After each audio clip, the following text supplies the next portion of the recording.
All right, in this video I'm going to do 16 and 17 because we're using the same picture.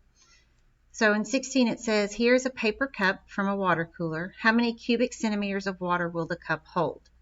So we're looking for volume because we're wanting to know how much we can fill this with. So the volume of a cone is 1/3 area of the base times the height. And since the base is a circle, it's pi r squared. And in this case, our radius is 3. It's kind of blurry. Let me see if I can focus in on that. So we're going to have pi times 3 squared, which is 9 pi. So that's the area of our base. So 1/3 times 9 pi times the height, which is 6. So 1/3 of 9 is 3, and 3 times 6 is 18. So 18 pi cubic centimeters would be our volume, which is A. Whoops, sorry. A is just 18. They tricked me. D. Yeah, be careful. That's a distractor. So if you left pi out and you were just calculating it all, you might accidentally pick that. All right. For number 7, it says how much paper do we need to make the cup? Well, when we make a cup, we're not putting a lid on it.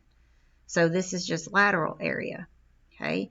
And so your formula for the lateral area of a cone was pi RL. Remember, we called it pearl. That's how we remembered it. Pi RL, pearl. And so all you need is the radius and the slant height. Well, in our example here, or in our picture, we're not given the slant height. We're given the radius, so we're going to have to calculate the slant height. Okay, so we know that this height was 6, and we've got to calculate this. Now, this is not a 30, 60, 90.